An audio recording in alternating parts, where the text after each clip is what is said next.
J'en ai marre de voir des gens se faire détruire leur confiance par des personnes qui ont l'ascendant sur eux. Je vois trop de monde utiliser des techniques de manipulation à 3 francs 50 pour conserver une supériorité créée de toutes pièces sur d'autres personnes. Que ce soit dans le monde professionnel, dans la vie personnelle ou même dans la rue avec des opportunités commerciales exceptionnelles, trop de personnes se font influencer au quotidien. Au point même parfois de penser que d'autres personnes sont mieux placées qu'elles pour prendre des décisions à leur place. La suite de l'histoire est simple. Tu te fais donc influencer, tu perds petit à petit confiance en toi pour prendre des décisions et tu n'oses plus avancer par toi-même. Voici pourquoi tu ne devrais pas.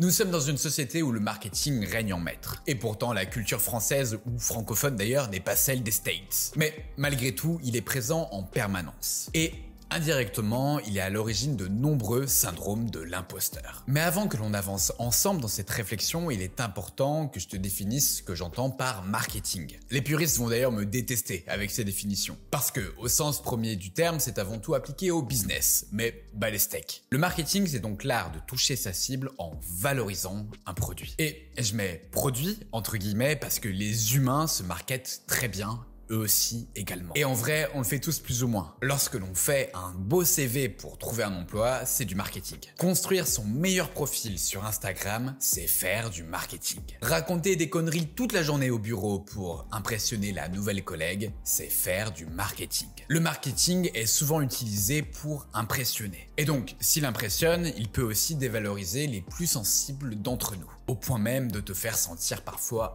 imposteur. Je vais t'expliquer dans cette vidéo pourquoi tu ne devrais pas. Pourquoi tu n'es pas moins bien qu'une autre personne. Et ainsi, tu pourras avancer en toute sérénité. Je m'appelle Pierre Creusier, j'ai 29 ans au moment où je tourne cette vidéo et ça fait plusieurs années que je travaille personnellement sur toutes les thématiques pour améliorer sa vie. Si le développement personnel concret est un sujet qui t'intéresse, je t'invite à t'abonner juste ici, à activer la cloche pour ne pas manquer mes prochains contenus.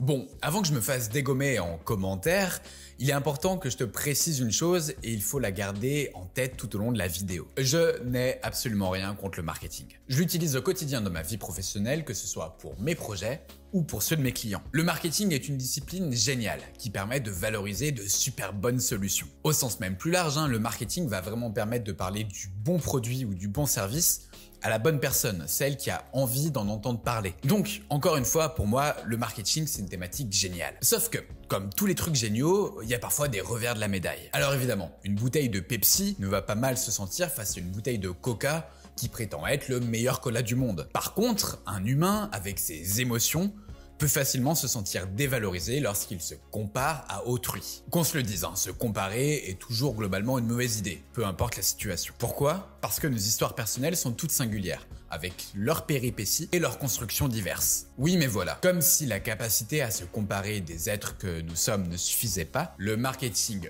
humain entre en jeu. Et ça, c'est vieux comme le monde. Je parle de toutes ces meufs et de tous ces gars qui font genre que leur vie est exceptionnelle, impeccable, sans aucune difficulté. On crée les meilleurs storytelling possibles et let's go. Mais contrairement à ce qu'on croit, les premiers à avoir utilisé ce genre de technique, ce n'est pas les Américains, et ce n'est pas dans le monde du business. Non, ce sont les politiques. On va pas rentrer dans les détails ici et on va éviter de créer des polémiques, mais la belle histoire de France que l'on nous apprend au collège et au lycée n'est avant tout qu'une histoire de point de vue. Et en vrai, pour l'histoire, on s'en fout totalement parce que c'est du passé. Chaque pays décide de raconter son récit national comme bon lui semble. En revanche, dans des cas plus actuels, certains storytelling peuvent vraiment détruire des personnes. Et je vais même pas parler de réseaux sociaux ou quoi, mais de situations très simples, du quotidien. La supériorité prétendue d'un adulte sur un enfant, comme d'un professeur sur son élève par exemple, n'est qu'une histoire de point de vue. Mais dans certains cas, ça peut exploser une confiance en soi à vie. La supériorité prétendue d'un cadre dirigeant sur un agent de maîtrise, dans le contexte professionnel, n'est là aussi qu'une histoire de point de vue. Mais dans certains cas, ce type de relation peut créer un rapport de domination absolument malsain. Je vais être sincère avec toi. De base, moi en tant qu'individu, je ne suis pas du tout sensible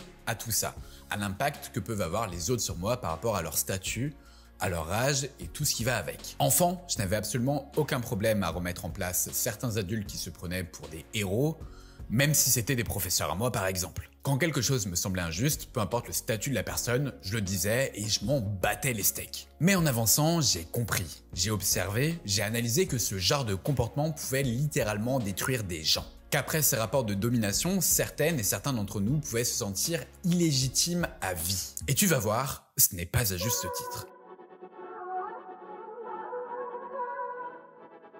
Ce qui fait ta légitimité, ce n'est pas la vie d'un autre être humain. C'est ta capacité à avancer, à être dans l'action et à apprendre de ton vécu. C'est ta capacité à te créer ta propre expérience. Nos sociétés occidentales sont construites de façon assez malsaine sur ces points-là. On inculque dès le plus jeune âge que c'est toujours aux plus jeunes de se rabaisser, de faire l'effort par rapport aux plus anciens. Parce que l'ancien a du vécu. Il a soi-disant plus d'expérience. Sauf que cette belle histoire est bien sympathique, mais elle n'est en aucun cas en adéquation avec la réalité de l'humanité. Le psychologue américain Howard Gardner, également professeur de neurosciences à l'université de Boston aux États-Unis, a théorisé à travers ses recherches qu'il n'y a pas un seul type d'intelligence. Non, il y en aurait 8 que je vais citer. L'intelligence intrapersonnelle qui correspond à la connaissance de soi-même. L'intelligence interpersonnelle qui correspond à la compréhension du comportement des autres. L'intelligence naturaliste qui correspond à la compréhension qu'on a de la nature. L'intelligence visuospatiale qui correspond à la capacité de chacun de visualiser des objets dans l'espace. L'intelligence corporelle kinesthésique qui fait grosso modo le lien entre le corps et l'esprit, l'intelligence musicale qui correspond à notre capacité de gérer une information sonore, l'intelligence logico-mathématique qui correspond globalement à notre capacité de raisonnement logique, et enfin l'intelligence verbale qui correspond à notre capacité à nous exprimer avec des mots. Évidemment, nous ne sommes pas toutes et tous égaux face à ces formes d'intelligence. Nous ne partons pas toutes et tous avec les mêmes bases, mais nos expériences de vie, nos capacités individuelles et notre génétique nous permettent aussi au fur et à mesure de développer ces formes d'intelligence. Une personne plus âgée, plus diplômée ou plus je ne sais quoi n'aura jamais vécu les mêmes expériences que toi. Elle n'aura jamais ta sensibilité. Elle n'aura jamais ta façon singulière d'appréhender ton savoir-faire. La seule chose qu'elle aura peut-être en plus, c'est de la méthode et de la connaissance. Mais malgré ça, elle peut très bien être plus imposteur que toi. Parce que ça ne se joue pas que sur ces deux choses. Dans l'entrepreneuriat, je croise parfois des mecs qui ont acheté pour plusieurs dizaines de milliers d'euros en formation. Sur le papier, c'est des experts. Et en plus, ils te le font ressentir. Déjà, ça montre que l'intelligence sociale... Bon, mais ces mecs-là, ils n'ont pas de créativité, pas de réflexion profonde, pas d'expertise vraiment à eux, pas de connaissance d'un contexte, pas d'intelligence émotionnel, entre guillemets. Alors que toi, tu as potentiellement tout ça. C'est ce qui fait ta singularité et c'est un vrai trésor. Alors, si tu ne te sens pas légitime, que tu te sens imposteur, j'ai 2 conseils pour toi. Le premier, c'est sois dans l'action permanente. Le second, c'est concentre-toi sur ton ressenti et sur celui des personnes en qui tu as confiance. En une personne qui n'a rien à te vendre. Oui, parce qu'une dernière chose avant l'ultime partie de cette vidéo. N'oublie jamais que derrière un discours rabaissant, il y a toujours une volonté de te vendre quelque chose. Une relation, une expertise, une prestation ou je ne sais quoi. Réfléchis toujours à cette question lorsque tu te sens moins bon que quelqu'un. Qu'est-ce que cette personne gagne dans cette histoire? Tu verras que ton point de vue va considérablement changer.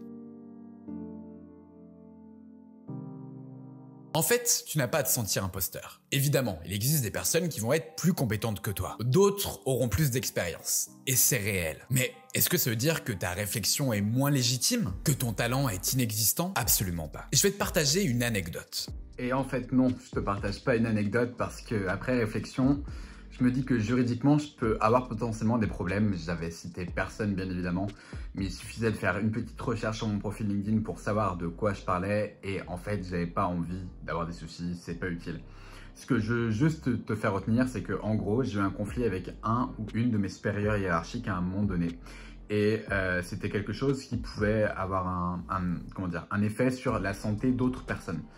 Voilà, c'était un de mes jobs il y a quelques années et en l'occurrence, la personne avait plus d'expérience que moi, était plus âgée que moi, elle était normalement mieux formée que moi aussi. Sauf que j'ai préféré m'imposer et même si elle a essayé de me faire ressentir comme un imposteur pour économiser en plus 6 euros, et finalement j'ai pas lâché, je suis allé au bout de mes valeurs et je l'ai pas regretté.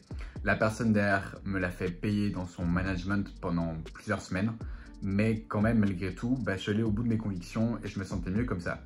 Ce que je veux dire, c'est que moi j'avais de la personnalité et donc ça n'a pas été un problème. Mais dans d'autres cas, lorsqu'on est un peu plus influençable entre guillemets ou que l'on a un peu moins confiance en soi, ça peut être vraiment une possibilité de se sentir vraiment rabaissé parce que la personne, comme elle n'a pas aimé être remise à sa place par quelqu'un qui avait moins d'expérience qu'elle, voilà, elle l'a fait ressentir. Mais bref, vraiment le message que je voulais faire passer dans cette anecdote, c'est quand tu as de la connaissance, même si tu as un profil a priori moins expérimenté, si tu es sûr de toi, va jusqu'au bout. J'aurais pu aussi parler d'autres choses, c'est qu'il y a eu des accidents aériens où le copilote se rendait compte que le commandant de bord faisait une erreur, mais par respect de la hiérarchie, il ne l'a pas fait. Parce qu'il avait moins d'expérience, moins de tout ça, et au final, il y a eu des accidents. Et on est dans une industrie, par exemple, celle-là, où aujourd'hui, dans les process, le rapport hiérarchique n'a plus de valeur. Voilà. Bref, et c'est le moment que je vous partage ensuite une autre anecdote. Je pourrais aussi prendre l'exemple de ma première chaîne YouTube. J'étais en 4e année d'études et je me sentais vachement légitime de parler de ce que je faisais au quotidien. Mais certains de mes camarades de promo m'ont pris pour le prétentieux de service. Juste parce que eux n'auraient jamais vraiment eu le courage de tenter de leur côté. Au final, j'ai agi. J'ai appris, j'étais légitime. Je me suis jamais considéré comme un imposteur. Parce que dis-toi que les personnes que tu as en face de toi ne sont pas idiotes. Elles auront toujours le regard de savoir si tu es débutant, intermédiaire ou expert. Et comme la majorité des gens sont plutôt bien intentionnés, elles se positionneront toujours avec le juste regard. Mais l'essentiel est de se faire confiance. Quelques années plus tard, dans d'autres situations professionnelles, j'ai compris que j'avais raison de faire confiance à mon intuition. Parce qu'elle est généralement basée à la fois sur du vécu et sur d'autres apprentissages. Alors, le message que je veux te délivrer, c'est crois en toi, ne lâche pas. Ne te laisse pas influencer par les règles sociétales ou par le marketing humain de certains individus. Ta réflexion a énormément de valeur. Et le seul moyen de devenir un expert, c'est de la partager librement dès le départ. Donc, après avoir liké cette vidéo, lâche-nous en commentaire tes meilleures réflexions dès maintenant. Voilà pourquoi tu ne dois pas te sentir imposteur, parce que ta réflexion a énormément de valeur. Ce qui fera ta crédibilité, c'est ta capacité à agir, à saisir les opportunités, à te remettre en question et à faire évoluer cette fameuse réflexion. Mais si tu ne passes pas à l'action parce que tu te sens imposteur, malheureusement, tu seras toujours dans un cercle vicieux et tu ne prendras jamais d'expérience. D'ailleurs, est-ce que l'expérience est vraiment nécessaire au fond dans la vie? Je t'en avais parlé il y a quelques mois dans cette vidéo, donc si le sujet t'intéresse, tu sais où cliquer. Merci à toi d'être resté jusqu'au bout, sois dans l'action, ne lâche jamais. C'était Pierre de la chaîne En Forme. À bientôt.